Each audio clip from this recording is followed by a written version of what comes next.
Joe Eichstadt, City Engineer. Paul Vollert, Public Works Superintendent. Ryan Austin, District 1 Alderperson and Chairperson. Madeline Palmquist, District 8 Alderperson and Vice Chairperson.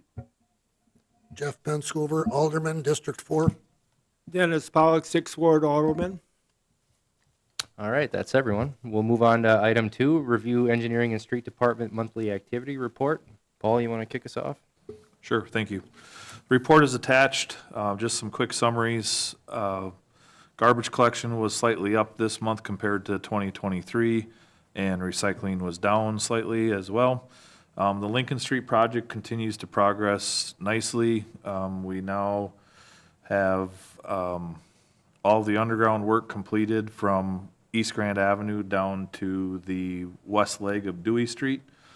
Just a note, starting Monday morning, it'll be closed from the north side of the driveway going into the Quick Trip to Dewey Street, so there'll be no access anywhere north of that. So people going to the hospital or whatever will need to go down to 3rd Street and enter. There'll be no access to Dewey Street.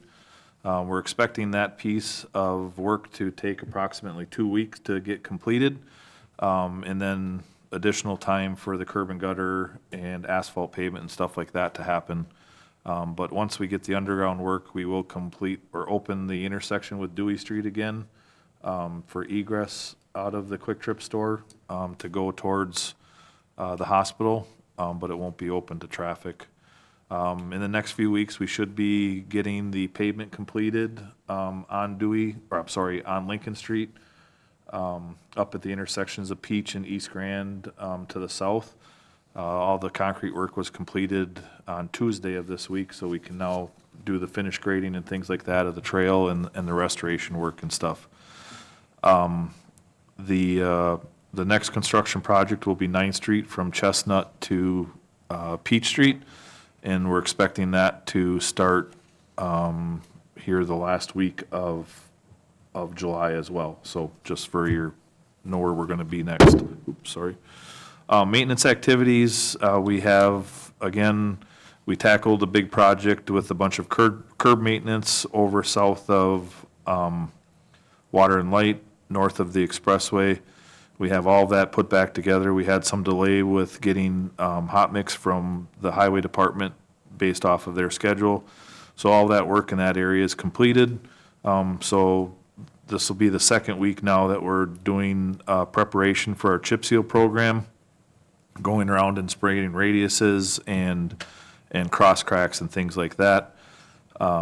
Everything else is just kind of related to putting that curb and gutter maintenance put back to order for normal. We did assist, there was a water main break on A Street just north of Airport Avenue.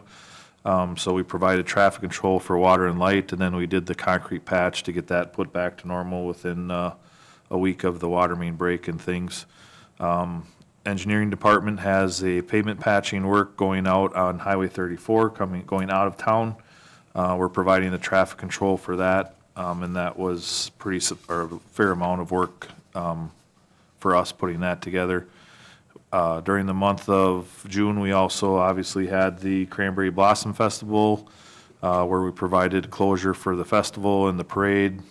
We had the fireworks here last week on the 4th of July, where we provided the closures for that. And then we still continue to bite off the small ancillary pavement markings things. We have gotten into, last year was the first year, this year will be the second year where we rent a long line painter from the city of Stevens Point.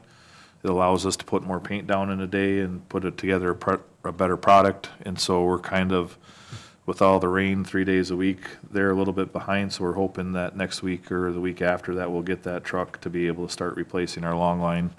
But we're getting some of the smaller stuff done ahead of time. So other than that, the shop has been kind of finally getting to catch-up mode, just doing standard maintenance activities instead of major repairs that surprise us. With that, that's my report. Thank you, Paul. Any questions? Hearing none. Oh, go ahead, Jeff. That water main break on 8th Street, that was on a weekend, was it not? Yeah, it was Saturday, on Sunday afternoon. Sunday afternoon. Yep. I Okay. believe it was about 4 o'clock. We got out there, got everything put together. I think that they were started at it before supper, and I think that's like the 5th one in that location. Really?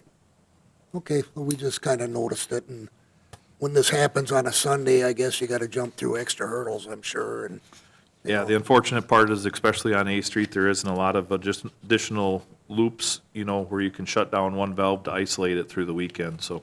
okay. Well, good job. It got done, and I haven't heard no complaints on it, I mean, things break, they got to be fixed, especially on a Sunday, it's never easy. Yep. Okay, we'll move to the engineering report. Go ahead, Joe. All right, thank you. Engineering for the month of June, certainly busy with the construction activity on Lincoln Street and then preparations for the 9th Street project coming up. We did hold the project walkthrough for 9th Street on Tuesday of this week, July 9th, and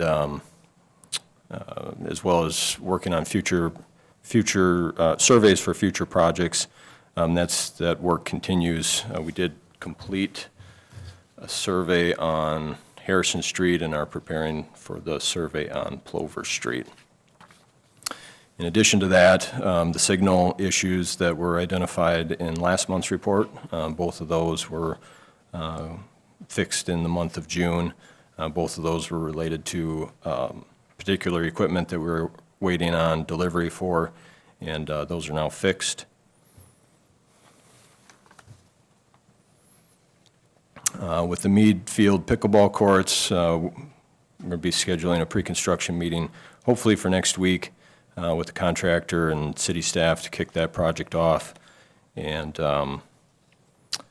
in addition, for projects involving grants, I was just notified today that the city was selected for signal improvement grant for both the 8th and Expressway intersection and the Plover Road, Washington Street intersection through the DOT's SISP grant program. Let's see here.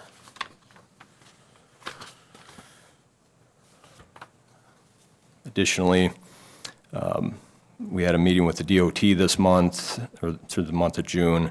It was an initial informational meeting on a pedestrian curb ramp project that they'll be doing. It's not allocated or scheduled until 2028 or 2029. It might be advanceable to 2028, but for all of our connecting highways in town, improving the curb ramps to make them ADA accessible. Some more information will be forthcoming on that project. In addition, met with Jake Klinkforth at the zoo regarding some potential upcoming improvement projects with the playground and otter exhibit that they have going on there. Looking for assistance from the engineering department to put those projects together and bid those out. Lastly, we completed the concept of the improvements for the 32nd Street Railroad grade crossing, just north of Kingston Road at the city's corporate limits. And we'll be sending that off to the Office of Commissioner of Railroads here in the next week or two. And we'll see what they have to say about that. The capital improvement plan is still moving forward, still working to develop a draft, getting information back from the other departments and utilities to input their projects into the schedule. And then I guess the last thing to mention, just kind of a public notice on during the last 4 or 5 weeks with all of the rain that we've been having. Thankfully, we've got a little reprieve on that now, but we've had some areas throughout the city that property owner basements have been experiencing water in the basements. So we've over the last 4 or 5 weeks put together some information that we're going to post on the website, just informational guidance stuff on stormwater and groundwater basement, where the basement moisture sources can come from, and some solutions for those, as well as information from the state climatology resource that pretty much shows that central Wisconsin area has been kind of targeted with a significant rainfall. Based on what information we've gathered locally here, it's more than 60% of our annual rainfall in about 20% of the duration of the year. So definitely more than twice the amount of a spring wet weather season, and that has certainly been something that the property owners have been struggling with. But like I said, we'll have that information posted on our website here in the next few days. Thank you, Joel. Any questions for Joel? Jeff? You're gonna post it on the website. I assume you're gonna put it on the Facebook page too? Perhaps, certainly under the engineering page, but I can check with the mayor's office about putting it on the Facebook page as well. I think that would be a good idea. People don't seem to get their emails as much as what they look at the Facebook thing, and, Yeah. you know, I know we've got some people on that side of town complaining. It is a problem, and they like to call the landlords and kind of hound them a little bit, but that information being public is pertinent, I think, that they see those numbers. If you could put it on the Facebook page, I would appreciate it. Agreed. I've had a number of complaints as well. Same topic, so I think that's a great idea. Anyone else? I have an addition to the information that's provided. I see Joe still writing. In addition to the people that have talked to me about their wet basements, they've also been curious about where their storm sewers or where the water should be going. I know on the Wisconsin Rapids webpage, you can go and see the infrastructure on where, like, I'm in District 8, we've got that storm sewer pond. And I'm assuming that my lines run there. But if there's a direction you can point people to where we're still taking calls that come in to make sure the infrastructure is operating as it should be. If they want to know where their stuff goes, then see this page. Yeah, I think the best thing regarding the, I guess, the storm sewer collection system infrastructure is if they're interested in that information, they could contact the engineering department office and we can get that for them. I don't believe that the GIS map, the public-facing version, has that accessible, that information accessible to the public. So, but certainly, we can get that information passed back out to them. It's a unique situation for every property owner, depending on where they're at. So, Great, thank you.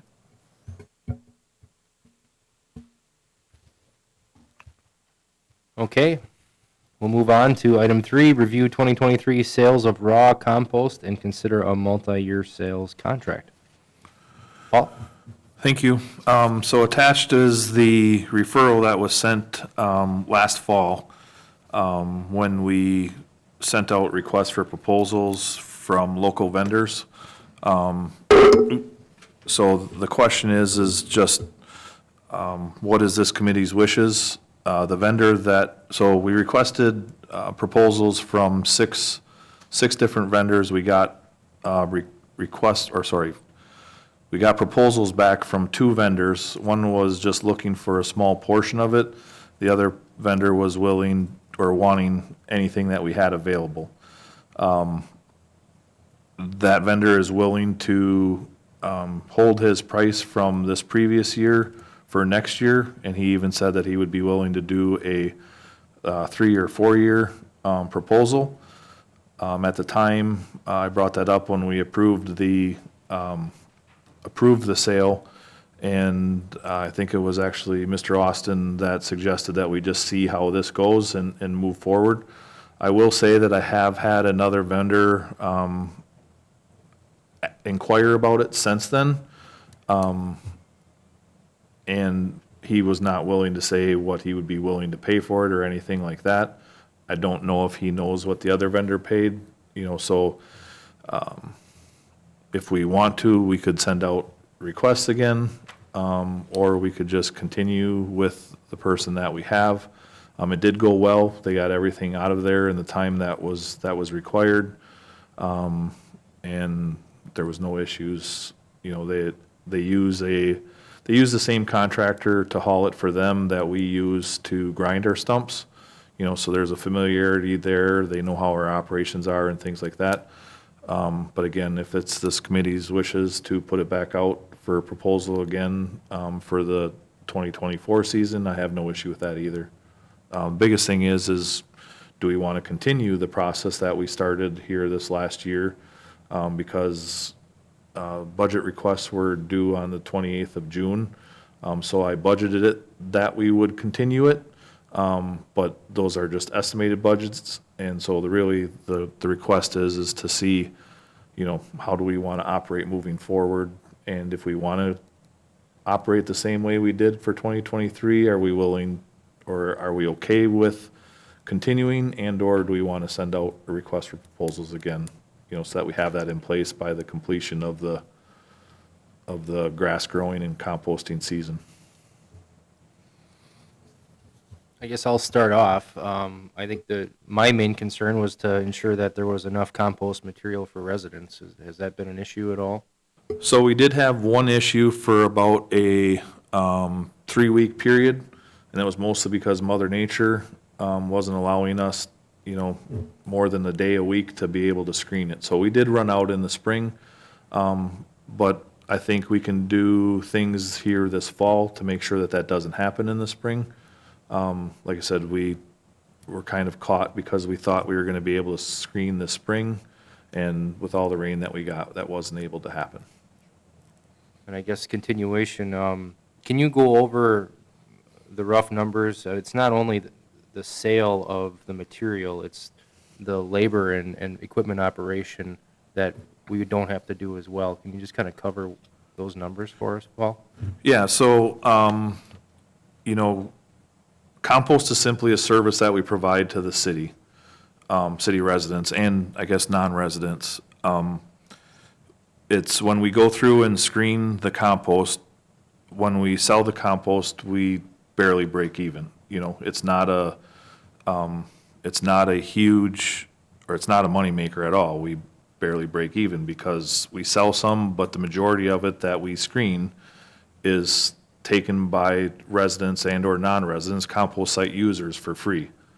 You know, and so by doing that, you know, it's a very slow process because, you know, it's not necessarily always a dry material, and so it's very time consuming. You know, on the east side, we don't have the capability to put it in windrows like we do on the west side, because it takes a fair amount of time to take the turner over to the east side to turn it. So we simply we use a bulk pile system over there where once a quarter you flip the pile, because what happens is through the combustion process it uses up all the oxygen and then it doesn't combust anymore, so you got to go and flip it to continue the process and get moisture back in the center of the pile and stuff. We're on the west side, you know, we have the turner over there because we also use it for the Class A sludge that the wastewater treatment plant has, as far as to be able to dry it. Over there, we can go through the pile in less than a 6-month period. On the east side, it takes 12 months. So for me, I looked at it as we're still providing the users with the compost that's available, and we're saving on the time. You know, we can take that labor dollar and put it someplace else instead of towards a service, I guess you would say, creating a product that somebody can take for free. Anyone else? So our current vendor is buying the compost unscreened raw. Correct. Okay. Yep, so virtually when we are completed with our compost sites, that second to third week of November, we don't touch it except for what we've taken throughout the year this year to create the windrows, and we will take whatever product we need to make sure that we have this 1,000 to 3,000 yards available throughout the year for next year. Otherwise, it sits in the pile. Soon as the site is closed, traditionally, our vendor for the wood chips or the brush pile comes in and grinds the brush collection that we've completed throughout the year. They'll come in and haul the wood chips away. That's their payment to them. We allow them to take that for free, and 2 years ago was the first time when the fuel prices were so high that we've ever been charged for it. Otherwise, they take that product at no cost to us. Once they complete hauling the brush away, then they'll haul the, what happened this last year. Once they completed hauling the brush, they took the leaves at the same time from the east side, and then they went over to the west side and did the same process.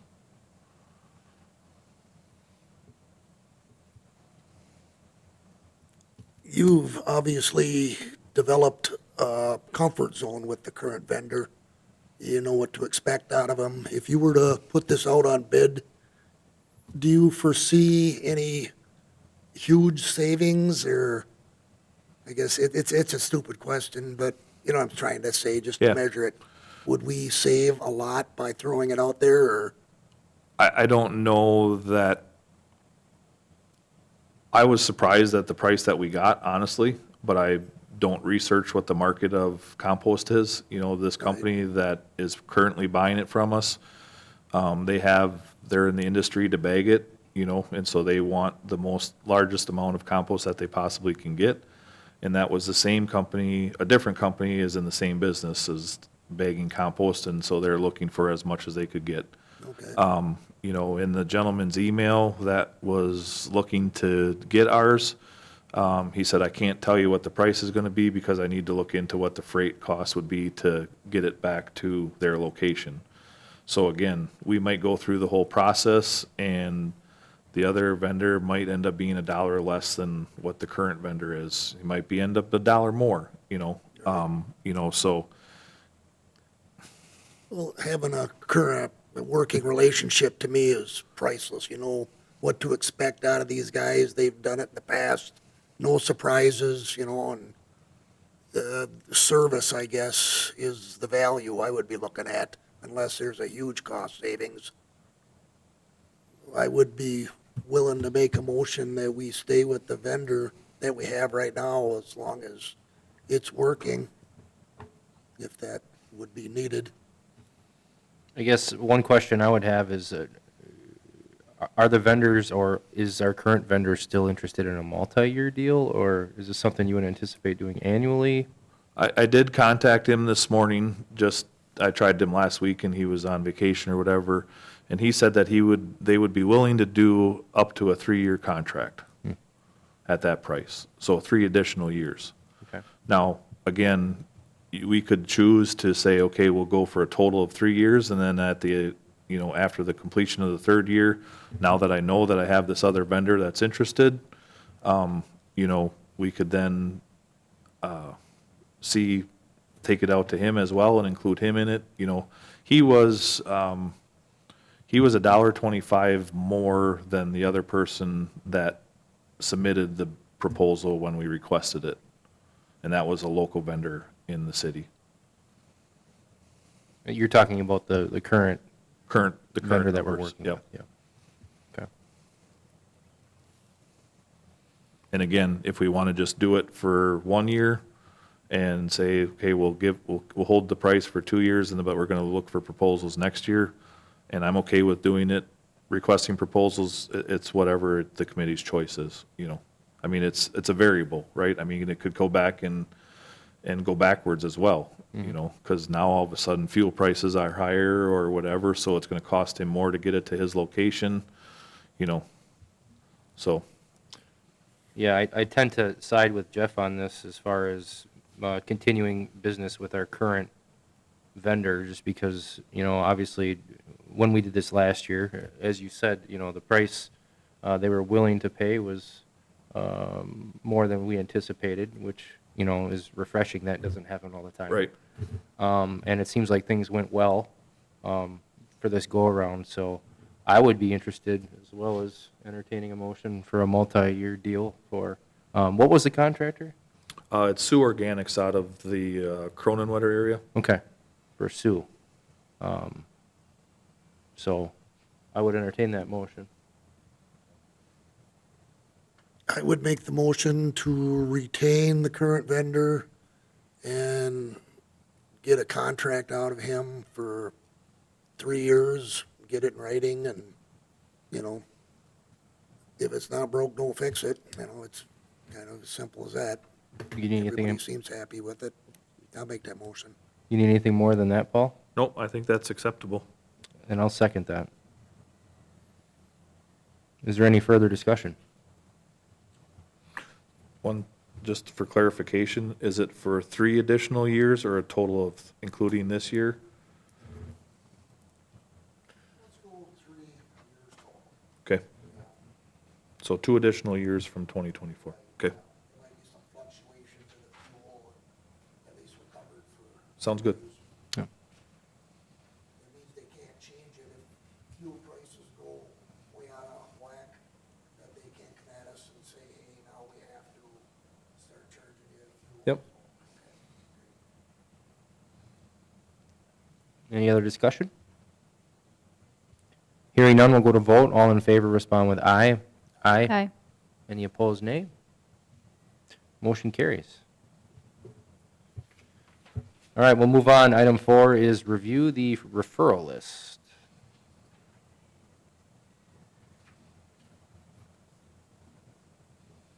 Let's see here.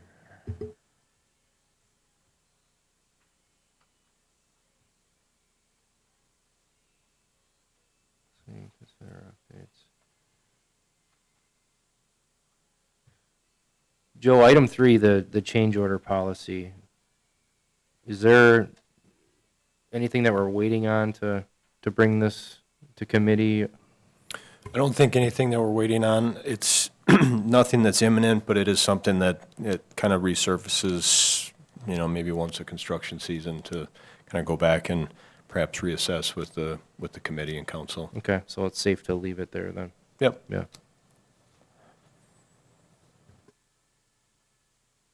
Item 5, we'll be speaking to that at the next legislative meeting. Residential development. Item 7, request from Tom Rayum to pave 3rd Street North and 4th Street North between Spring Street and Poplar Street due to new residential development. Anything you need on the committee level at this point, or?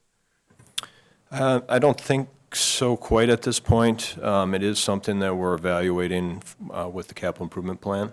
And so that'll probably be the first opportunity to, you know, take specific action towards it on which year. You know, like if we propose a full reconstruction of 3rd Street, for instance, you know, which year that would be best suited in. There is some, I guess, some storm maintenance, just with the wet weather, and there's the first block from Spring to Cherry, it's gravel, there's no curb and gutter, doesn't drain that well.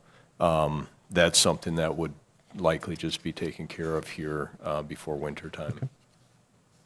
Good enough? All right, I'm not seeing any updates at this point to the referral list. Any additions?